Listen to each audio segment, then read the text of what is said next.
وهكا ورقبتان بقول عثمان بور مدو إلا حناي هذا وطني مو هين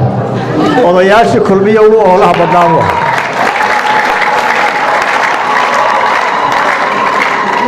لكن وحنا كوكا عسلناهاي طريق الله مري حريقيسه إينا الله السنين حقها إنه يستدفاعه إنه هاي طريق خلطان والله مري حريقيسه وعكرو قبنا إنه طريق الله حري وحنا هين وحي لغو سو ايديي بقول عثمان waxa ka warqabtaa inay odayaal tog dheer gacanta isugu dhiibeen bariga weyto doorashada ka hor oo ahayd in xisbiga kulmiye lagu soo wareejiyo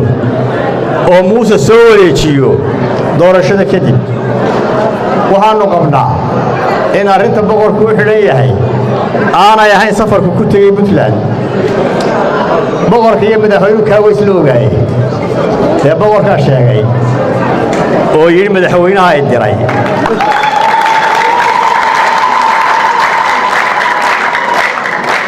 markuu hargeysa ka baxayayna xukuumaddu way si maca salaamaysa markuu soo noqdayna way soo dhaweysay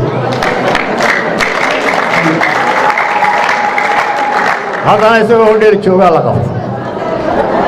waxa loo xiray boqorka inay tahay muran ka dhaxeeya kulmiye dhexdiisa oo madaxweynuhu inuu soo wareejiyo xisbiga kulmiye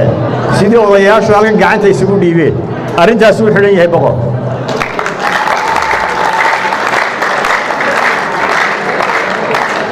madaxweynaha waxa leenahay wixii odayaasha markii hore kula heshiisay dee ogolo waa ku xidhan boqorka iska sii daa